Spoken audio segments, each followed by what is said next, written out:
பத்தாம் பசிலி என்ற சொல் யாரெல்லாம் ஒரு நல்லது சொன்னால் கேட்டுக்கலையோ அவங்கள பார்த்து நம்ம சொல்லுவோம். இது ஒரு சொலவடையாகவே சென்னையின் வட்டார வழக்கில் இயல்பாகி போனதுங்க.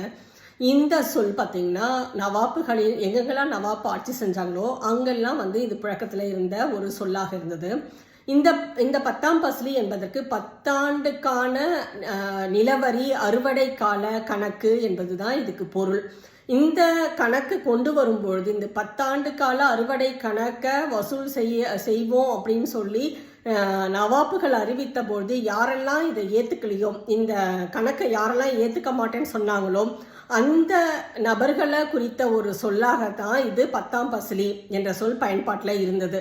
அதுக்கு முன்னாடி இந்த பசிலி என்ற சொல் பார்த்தீங்கன்னா ஒரு அரேபிய, உருது மற்றும் இன்றைய ஈரானிய சொல் பெர்ஷிய மொழியில் இருக்கக்கூடிய ஒரு சொல்லாக இருந்ததுங்க. இந்த பசிலி என்பதற்கு அறுவடை கால கணக்கு அல்ல வருவாய் கணக்கு, நிலவரி கணக்கு என்பதுதான் பொருள்.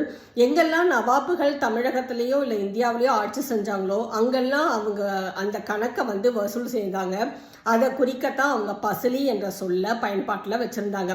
இந்த பசிலி என்ற சொல் ஃபசில் என்ற அடிப்படை சொல்லிலிருந்து வந்தது, உருது சொல்லின் அடிப்படையிலிருந்து வந்ததுங்க.